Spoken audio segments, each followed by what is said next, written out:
Amigos, buenas noches. Estamos aquí una vez más en un capítulo más de Audiófilos. Su servidor, Pablín Zambet, nos acompaña lógicamente el máster Oscar Sony y dos expertos verdaderos, Pedro y Julio Mendoza. Esos sí son expertos. Nosotros somos villamelones aquí acompañando a estos dos expertazos el día de hoy en esta nochecita. Y vamos a hablar de un tema que a todos nos gusta y nos apasiona y que también nos causa peleas, que son las bocinas, cables, tipo, dónde acomodarlas, etcétera. Chicos, ¿cómo están? Muy bien, Hola, bien, ¿qué tal? Muy gracias. buena noche. Muy Buenas bien. noches. Buenas noches a todos. Bueno, vamos directamente a la primera pregunta.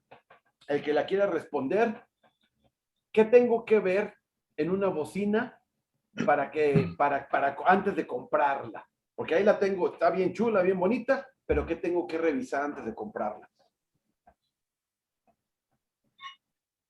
Yo Julio, creo Ok. que esa pregunta va dirigida para el máster de las bocinas, ¿verdad, Pedrín?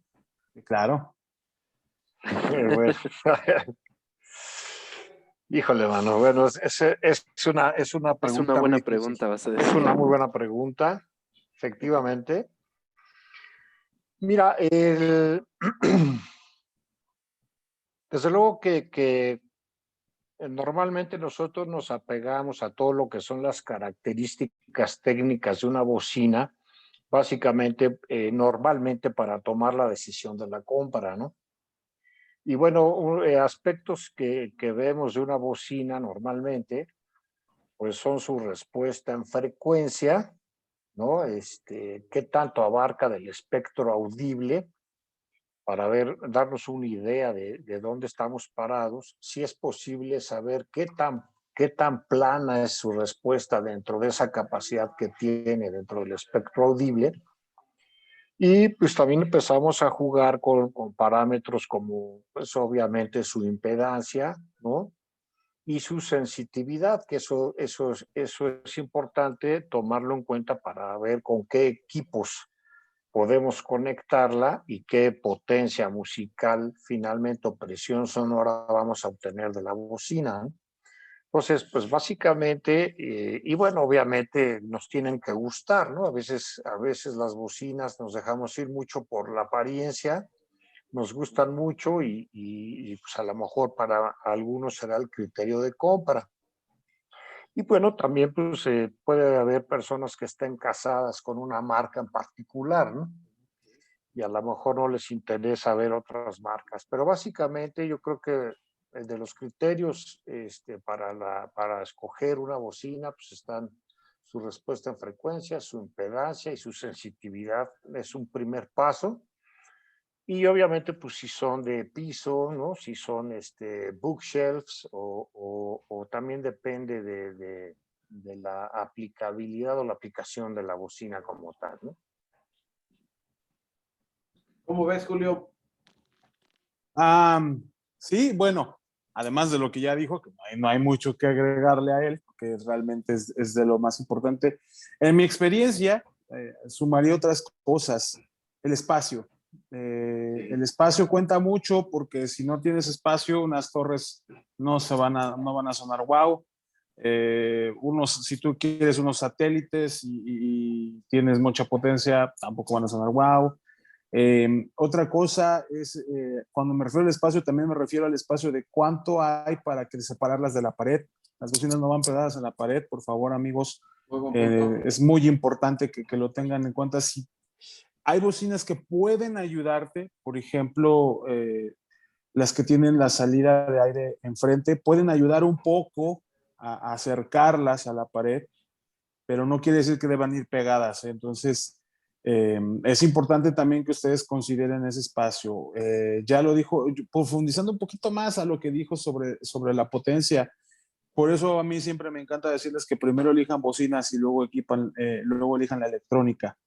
A veces resulta que cuando eliges la electrónica, te gustan unas bocinas, son las ideales, pero tu equipo no le queda o no hace sinergia. Por eso es la recomendación, nada más.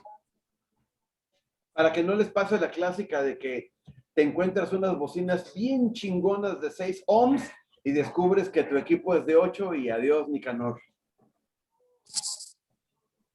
Sí, por eso principalmente, bueno, yo lo que hago, aparte de primero ver pues la ficha técnica, ¿no? Como bien lo dijo Pedro, respuesta de frecuencias, impedancia, potencia, todo eso. Y como bien lo comentó Julio, también hay que ver el espacio, ¿no? En donde los vas a colocar. Eh, También influye el amplificador que también le vayas a colocar, entre muchas otras cosas. Es que, pues sí, primeramente, yo cuando compré las mías, yo me fijé en especificaciones técnicas, ¿no? Ujú. Pero nunca me percaté que también hay que ver en el área en donde los vas a colocar, porque es también muy importante la acústica del lugar donde van a estar. Es correcto, Oscarín. De hecho, ese fue el tema donde estábamos profundizando la vez pasada y que sí es muy importante aclararlo con toda la gente que nos está escuchando. Lo había comentado yo en aquella ocasión que cuando yo hago demostraciones de las bocinas, le comento a la gente que es muy importante considerar la bocina fantasma que tenemos todos en casa, ¿no? Y entonces me dicen, bueno, ¿qué es eso de la bocina ¿Qué es fantasma? eso? Y la bocina fantasma es el recinto acústico o el espacio, que es el tema que están tocando ahorita, que es importantísimo para que también, independientemente de las características de las bocinas, la mejor ubicación las haga rendir mejor. Eh,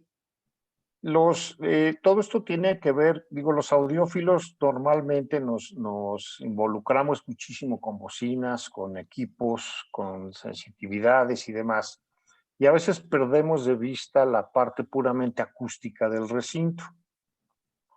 Entonces, efectivamente las bocinas tienen una posición en el cuarto. Lo primero que es importante considerar es que el recinto sea un recinto rectangular, es decir, o medianamente rectangular, y algunas de las recomendaciones para los recintos es que tengan por lo menos una diagonal de piso a techo de unos 8 metros mínimo, para entonces poder jugar con las características, digamos, más típicas de ubicación de las bocinas. Lo mencionaba Julio, eh, una regla general es que hay una regla típica que es la regla de los tercios, que también se comentó en esa ocasión. Y lo que se hace es que la longitud total del recinto se divide en tres y si es que nos permite, pues tanto el mobiliario como el espacio, si es que no tenemos un espacio dedicado exclusivamente al audio, pues se divide entre tres la longitud y en el primer tercio se colocan las bocinas, en el segundo tercio se coloca digamos, el asiento o donde nos vamos a sentar a escuchar, y con eso ya podemos más o menos trabajar con los tres nodos principales que se usan en la acústica de un recinto para obtener mejores resultados, ¿no? Esa puede ser una muy buena aproximación Sí. para la cuestión acústica del recinto. La siguiente pregunta que les tengo, queridos expertos, parece ser, no sé si sea mito o realidad, ustedes lo van a desvelar. Mientras más grandes las bocinas, ¿es mejor el sonido? No. Mm, mm. Por ejemplo, bueno, yo ahí en el tamaño, lo que te puedo decir es que el tamaño influye dependiendo del recinto acústico, ¿no? Por ejemplo, ves que, por llamarlos, ¿no? A los sonideros, ellos no van a tocar con unas bocinitas pequeñas, ¿ah? No, claro que no. ¿Por qué? Porque están al aire libre, es un recinto acústico enorme. Es donde las ondas sonoras no botan, se van, se pierden en el aire. Entonces, obviamente, si es un recinto al aire libre, sí necesita ser un tamaño considerable de bocinas. Si es, por ejemplo, para una habitación, una sala habitación, ahí ya el tamaño es es mucho menor a lo que se usa para lo que es el aire libre. Es correcto, Oscar. Sí, en el aire libre no tienes contra qué rebotar. Y bueno, para poner un ejemplo práctico de lo que son los nodos y antinodos acústicamente hablando en un recinto para la gente que nos está escuchando, si tú, por ejemplo, con un generador de ondas, generas una onda de 1000 Hz o 1 kHz dentro de un recinto con un par de bocinas y empiezas a caminar adentro del recinto, digo, importante decirles a la gente que nos escucha que la huella digital acústica de un recinto y los nodos o ondas estacionarias se forman entre paredes. Entonces, entre paredes laterales, nada más por el simple hecho de tener una distancia de separación, ahí va a haber unas reflexiones de cierta frecuencia que se van a aumentar o disminuir del mismo modo que entre pared frontal y trasera y piso y techo. Entonces, todo eso le da la huella digital al recinto acústico. Si, por ejemplo, ya estamos con una onda de 1000 Hz dentro de este recinto y empezamos a caminar, por ejemplo, entre paredes laterales de espacio, vamos a ver cómo aumenta el sonido y luego disminuye. Esos aumentos son los nodos y la disminución son los antinodos. Y lo vamos a ver muy claramente cómo desplazándonos aumenta, disminuye, aumenta, disminuye, aumenta, disminuye. Lo mismo si lo hacemos a lo largo y lo mismo si pudiéramos subir desde el piso hasta el techo. Para una sola frecuencia. Y obviamente la suma de todas las frecuencias del espectro audible pues hacen esto algo verdaderamente complejo. Básicamente las reglas de posición de las bocinas trabajan 3 nodos principales, que son los más representativos, digamos, acústicamente del recinto y que con los cuales, como ya habíamos mencionado, se resuelve gran parte del problema, ¿no? Si tu recinto,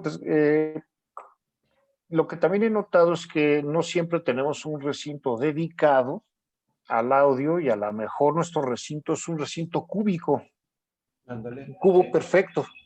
Entonces, cuando tenemos un cubo perfecto, ahí tenemos un verdadero problema acústico y prácticamente ninguna bocina, independientemente del tamaño, la vamos a hacer sonar coherentemente, sobre todo en bajas frecuencias, ¿no? Los bajos va a ser un desastre, va a estar totalmente boomy, aunque le bajemos, y va a ser muy difícil equilibrar las bocinas a un espacio de ese tipo. También nos encontramos espacios donde, digo, la gran mayoría de nosotros, o en mi caso particular, el lugar donde yo escucho música, pues es mi estancia sala-comedor, ¿no?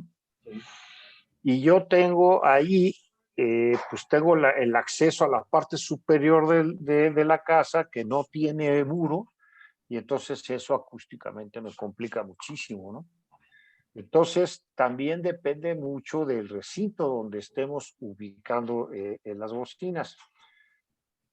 En algunas ocasiones tampoco podemos siempre colocarlas a lo largo del recinto, a lo mejor tiene que ser a lo ancho por el mobiliario que tenemos o porque nos obliga a poner el equipo a lo ancho y no necesariamente al centro, ¿no? del recinto, sino cargado a una de las orillas, porque pues a lo mejor tenemos un mueble o cualquier cosa de un lado o del otro, y eso pues complica todavía más la ubicación de las bocinas en el recinto, ¿no? Claro. Sí, es muy relevante el recinto. De hecho, a últimas fechas yo te diría que le asigno en la importancia con respecto a otras disciplinas que tienes que ver para mejorar tu audio, el 30% para mí es básico. O sea, si tú no has hecho los ajustes, como ya lo dijiste, la regla de los tercios, cuidar el mobiliario, pues no importa que te gastes 100,000 pesos en un par de bocinas. No, si vas a la casa de alguien que sí lo hizo y tiene un equipo de la mitad del costo completo, 50,000 pesos, muy probablemente va a sonar mejor y te va a gustar más. Y el problema que yo siempre encuentro es que le atañes lo malo al altavoz y no te das cuenta que lo que ya dijo exactamente muy bien Pedrito es que no estás cuidando el detalle para favorecer a tu bocina. Es correcto. Oye, Julio, pero el error clásico que se comete muchas veces es que, como decía Pedro, tenemos una salita de 3x3 y metemos unos bocinones bestiales. ¿Qué va a pasar si meto unas bocinotas en un cuarto de 3x3? Simplemente vas a escuchar eco, eco, eco, eco. Así es. Es demasiada una- energía acústica. Así es. Sí, eso se va a convertir en lo contrario de una cámara anecoica, ¿no? Va a ser una cámara reverberante. Reverberante. Ajá. Entonces, eso se va a traducir en distorsión y no vas a poder distinguir claramente los instrumentos y todo esto, ¿no? Así es. Sí, porque cuántas veces no nos hemos encontrado con personas que dicen, hombre, mi estéreo suena bien chingón porque vibra toda la casa. Y sacar ahí, pues, el objetivo es que suene bien o que vibre la casa, ¿no? Sí, Ahora es que exacto. esa es la pregunta clave. Esa es. ¿Cuál es el objetivo de tu sistema? ¿Que suene bien o que suene fuerte? Exacto. Sí, que son dos cosas totalmente diferentes, ¿no? Así es. Oscar. O sea, aquí lo que procuramos es, digo, en el audio de alta definición, lo que procuramos es que el sonido sea un sonido coherente, ¿no? Entendiendo por sonido coherente que ninguna frecuencia predomine sobre otra, ¿no? Es decir, Que son sea tan un sonido equilibrado. perjudiciales, exactamente, un sonido equilibrado, son tan perjudiciales los bajos reverberantes como los agudos, como digo yo, los agudos con SH, ¿no? Que son, ¿no? Ajá. O con TS, ¿no? Que pues sí se oyen como agudos, pero no sabes en dónde, a qué parte del platillo le están pegando, o si es un contratiempo. Ajá. Marca, pero no puedes distinguir de qué platillo de la batería, hablando de baterías, Paulín, Exacto. proviene ese agudo, ¿no? O sea, se puede tornar muy confuso y muy desagradable escuchar música en esas condiciones, ¿no?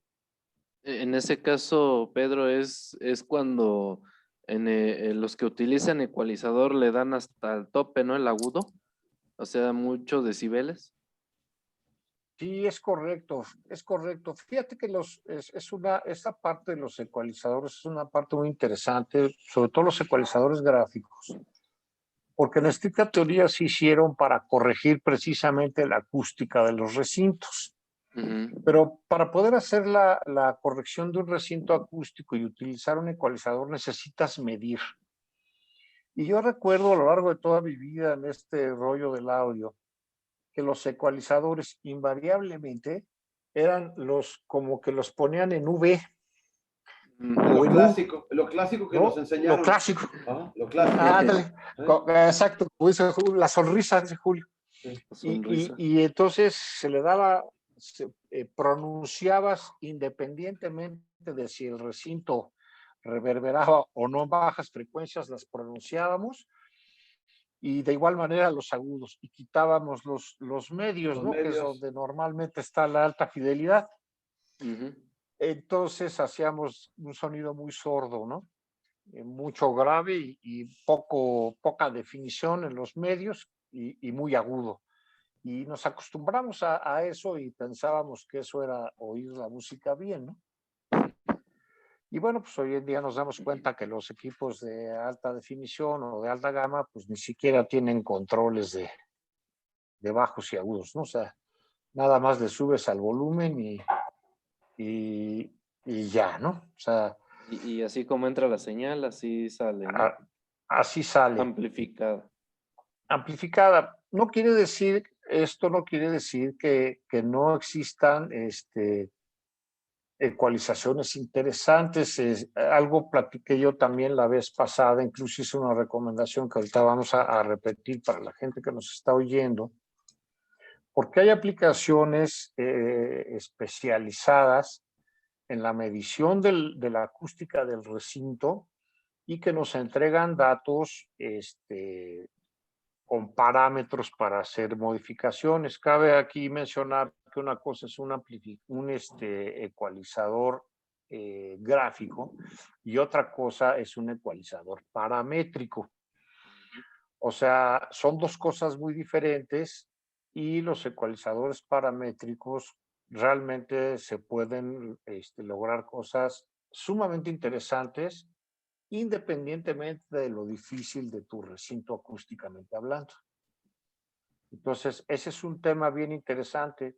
También se tiene que medir, se hace un barrido en todo el espectro audible que nos entrega, hay equipos que ya lo hacen, de hecho, y nos entrega una característica de la acústica de tu recinto, donde estás ubicado, donde están ubicadas tus bocinas, con el mobiliario que tienes y en la posición, si está a la derecha o a la izquierda de tu equipo. Y con eso puedes utilizar esos parámetros para utilizar ya sea un ecualizador paramétrico físico o un procesador digital y puedes lograr cosas maravillosas realmente. Eso lo tengo muy bien probado. Yo antes no le daba tanto crédito a esto de la ecualización paramétrica y los procesadores digitales, pero ya poniéndolos en práctica y todo, la verdad es que se pueden obtener resultados muy, muy favorables. En base a eso, Pedrín, yo tengo una pregunta. ¿Es necesario tener un ecualizador, un procesador de audio para corregir la acústica del recinto, bueno, de la sala? Mira, aquí interviene un factor importante, porque tenemos la parte del audiófilo purista, ¿no? Los Es puristas. el audiófilo purista, te va a decir que ni lo intentes, ¿no? Ajá, claro. Él se va a ir al recinto, se va a ir al acondicionamiento físico del recinto, ¿no? Poniendo absorbentes o reflejantes en las zonas de primera reflexión y segundas reflexiones. Va a ubicar sus bocinas de la mejor manera posible. Su amplificador no va a tener más que un volumen y va a jugar con su silla y todo lo que pueda del mobiliario para no tocar ni la señal, ni las bocinas, ni nada, no modificarla de ninguna manera. Ujú. No sé si decirte si necesariamente, pero yo creo que hay recintos en los que ayuda, bueno, en cualquier recinto puede ayudar muchísimo, realmente muchísimo. Sí, porque yo, bueno, por ejemplo, a mí me surge la pregunta por lo que comentábamos, ¿no? Un recinto de aire libre. Yo he visto que los equipos que tocan al aire libre necesitan de un compresor de audio y de un ecualizador. Mm, Por eso es mi pregunta, más que nada. ok. Qué hay de los materiales en una bocina? ¿Cómo influyen? ¿Influyen para bien o para mal? La madera, el conglomerado, el plástico, ¿influyen para bien o influyen para mal? Híjole, ¿qué opinas, Sí. Julio? Mira, sí influye, obviamente, te dice tanto el rango de la bocina, o sea, el material a veces puede ser exótico, pero tiene su porqué. Como puedes tomar uno de pulpa de papel, literalmente, un conito que lo hace literal de papel y puede sorprenderte y sonar muy bien. De eso me pasó con unas Yamaha, 5,000 pesos. Y el cono, obviamente, más sencillo. Pero tú las colocas bien y suenan bien, o sea, te agrada. No te voy a decir, wow, son unos Faber, quítate. No es así, Exacto. pero funcionó muy bien. Ujú. Me ha pasado con drivers de fibra de carbono. No me gustaron, no me gustó. O sea, pero te he de decirte, los materiales pueden influir para bien o para mal, pero eso siempre va a quedar a la firma que quiera poner el ingeniero en ellas. Yo he escuchado grandes exponentes, por ejemplo, amigos, con Focal con su Flax, y me parece que son bien musicales. Y luego después escucho su Twitter de Berilio y de repente en una rola siento que me está haciendo así, del Twitter está muy, muy, muy agudo. Entonces, Y hay quien te va a decir, no, es que el berilio suena exactamente a metal, pero ese es su oído el que le está diciendo eso, ¿no? Entonces, es una pregunta difícil de responder porque como va con el gusto particular de las personas, hay quien va a concordar conmigo, hay quien va a discordar conmigo y es válido. Porque la mejor prueba es el showroom. Ahorita, por ejemplo, a mí yo me encantaría tener aquí unas bocinas de Pedrito y poder decirte, mira, es que las bocinas de Pedrito les vale, por ejemplo, con tanta presión, porque es una trompeta, que a lo mejor les vale mi acústica, porque me avienta el sonido y ignora los primeros rebotes porque me llega primero el sonido directo y yo voy a estar muy feliz y a gente le va a gustar. Hay gente que te va a decir, no, es que siento que el sonido me lo avienta aquí, no lo siento real. Y es válido también. Correcto, sí, correcto. Fíjate que ese tema, Pablo, yo quisiera complementar un poquito de lo que dice Julio. No es nada más el material del que está hecho, por ejemplo, el recinto o la caja de la bocina, sino propiamente el cono de la bocina. Digo, a mí en lo personal me gusta mucho más el sonido del papel que el sonido, por ejemplo, de conos de plástico. Mira, yo he trabajado también con maderas, con las maderas con las que se hacen las guitarras, las tapas armónicas de las guitarras, porque por ahí tengo también algunos desarrollos de bocinas con ese tipo de maderas. Y también he incursionado en esta parte de la laudería, de la fabricación de instrumentos musicales. Y hay una cosa que los lauderos llaman el tapping en inglés, que es agarrar la madera con la que van a hacer la tapa armónica de una guitarra, por ejemplo, y le dan pequeños golpes, o sea, como que la sostienes como si estuviera flotando de la parte superior y le vas dando pequeños golpecitos a la madera y te das una muy buena idea de la característica sonora de esa madera. Entonces, lo mismo sucede con las bocinas. Tú una bocina al aire libre, si la tomas con su suspensión y todo, ya sea un medio o un buffer, y la tapeas, por decirlo de alguna manera, le das un pequeño golpecito y acercas el oído, te vas a dar una muy buena idea de la característica sonora de ese cono y de ese material con el que está hecho el cono. Mi experiencia es que los plásticos, cuando tú haces esto en una bocina con cono de plástico, vas a notar el sonido muy sordo.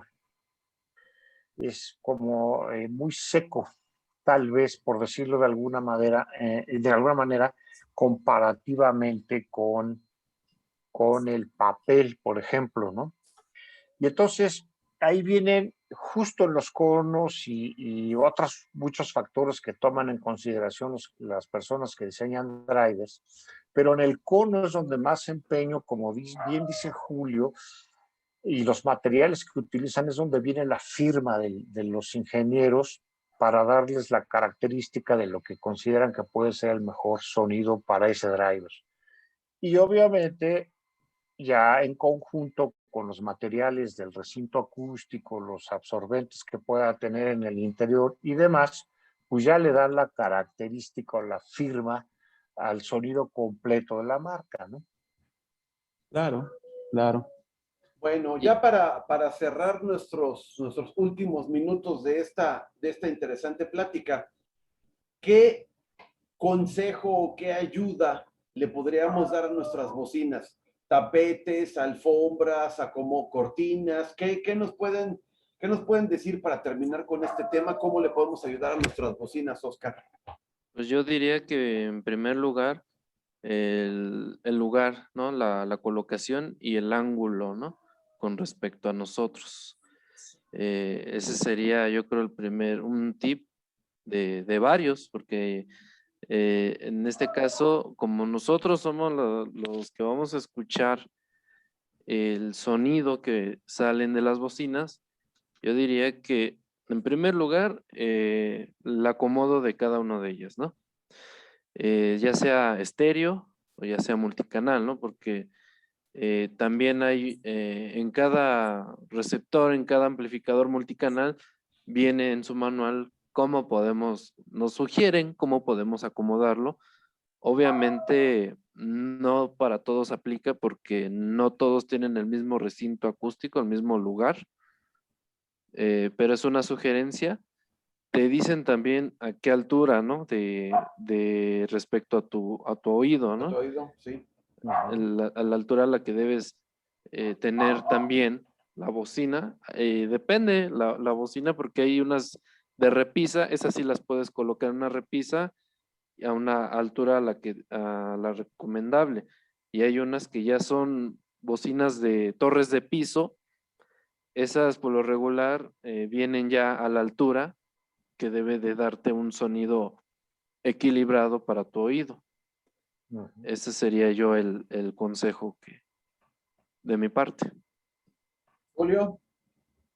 Fíjate que para acotar con lo que inició Oscar, no se olviden la regla del triángulo equilátero. Me he encontrado muchas veces con usuarios que no hacen esto y están sentados lejos del equipo. Entonces olvídate que están escuchando algo hi-fi, ¿no? Están escuchando cómo resuena su sala, no las bocinas. Recuerden que también hay una distancia mínima recomendada entre altavoces, entre ellos, entre uno y el otro. Normalmente es al menos 1,80. Entonces, si tú te tienes 1,80 por espacio, tú tienes que estar sentado haciendo un triángulo al 1,80. Independientemente de si ya después juegues con la inclinación, lo importante es que tengas la posición correcta. Ahora, si te basas además, como la regla de los tercios que ya explicó Pedrito, ya le diste un gran empuje de empezar a escuchar con calidad. Por último, sí, tapetes, alfombras, si tienes ventanas, cortinas gruesas, muchos pliegues, sillón no pegado a la pared de preferencia. Si no hay manera de que puedas evitar que tu sillón o tu sala esté pegada a la pared, pon cuadros al menos. Si a los costados, si es posible, libreros, tus muebles de discos, para que le ayudes a atenuar y que ya el sonido de los rebotes por lo menos no llegue inmediatamente a tu oído y a tu oído eso lo traduzca como que las cosas están indefinidas, como que no hay precisión. El oído es muy bueno, muy bueno. Así que sí detecta los desfases y te los hace sentir así, eso es lo que traduce él. Entonces, no les pido que gasten dinero, pero busquen en casa, con los elementos que hay en casa, cómo echarle la mano a sus bocinas y se los van a replicar de buena manera. No estamos hablando del costo de las bocinas, estamos hablando de que si tú le echas la mano, la bocina es muy noble y te va a dar mejores resultados. Perfecto. Y por ejemplo ahí, Julio, ¿es necesario la presencia de paneles acústicos? Mira, si tú lo puedes hacer, mejor. O sea, al final del día, yo aquí tengo, por ejemplo, unos paneles acústicos y a mí ¿qué es lo que primerito que me atacaron? Las resonancias de las dos esquinas me quitó bajo, pero bajo redundante, no me quitó bajo del que quiero, sino me quitó el redundante. Pues inmediatamente, ¿qué es lo que mi oído dice? Ay, es que está más claro, me es más sencillo escuchar cada instrumento musical. Hace unos días jugábamos aquí en la sala con ponerte un cojín, ojo, un cojín aquí atrás y cambia, señores, cambia. Prueben, no pasa nada, si no les gusta, pues lo quitan. Si les gusta, entonces a lo mejor ahora sí van a decir, bueno, a lo mejor un panel o un cuadro, porque luego las señoras no se dejan, no, la verdad, hay que hacerlo. Así es. Sí. Como el mueblecito que tiene Pedro atrás, que tiene sus libritos, sus CDs, ayudan. Por ahí hay un cuate que decía, se me fue ahorita su nombre, su página se llama acousticsfields.com, y él te dice que al menos el 70% de la superficie de tu sala debería estar cubierta. Pues imagínense, cada que ustedes ponen elementos, le ayudan a su sala, le ayudan a sus bocinas, le ayudan a su sistema y sobre todo pues lo que ganan es que suene más padre, mejor Así es. experiencia para ustedes.